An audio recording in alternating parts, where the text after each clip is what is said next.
Hey, salut! Je m'appelle Michael et je fais partie de l'équipe d'enseignement de l'Église Credo. Quand je parle avec les gens, une chose que j'entends souvent, c'est que les gens manquent de temps. Les gens sont fatigués, les gens sont constamment à la course pour faire leurs diverses activités.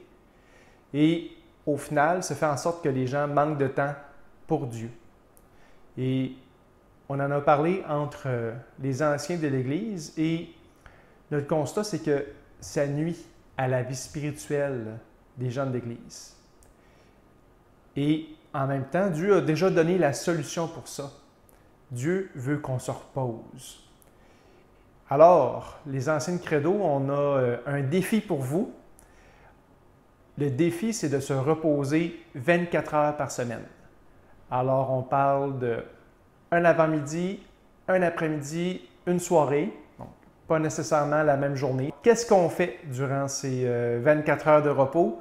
Premièrement, ça nous permet de prendre un temps personnel avec Dieu. Ça peut être de lire sa Bible, de réfléchir à ce qu'on a lu. Ça peut être de prier, ça peut être de louer Dieu avec la musique. Ça peut être de prendre un temps dans la nature. Alors, un temps avec Dieu. Qu'est-ce qu'on fait aussi? On prend le temps de rencontrer d'autres croyants. L'Église, c'est le corps de Christ.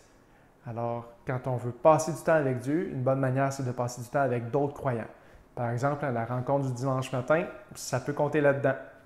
Ça peut être aussi une rencontre de petits groupes ou une rencontre avec des croyants avec lesquels on a une bonne relation. Et finalement, qu'est-ce qu'on fait dans ce temps-là? Bien, on fait une activité qui nous ressource.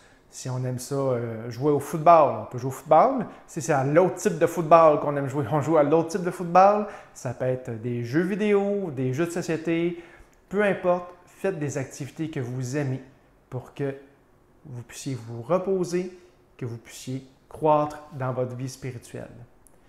Et à chaque semaine, chaque mercredi, il va y avoir une capsule d'enseignement justement par rapport à cette notion de repos, voir ce que la Bible dit par rapport au repos et pourquoi le défi qu'on vous lance, bien, que ça fait du sens par rapport à ce que Dieu dit dans la Bible.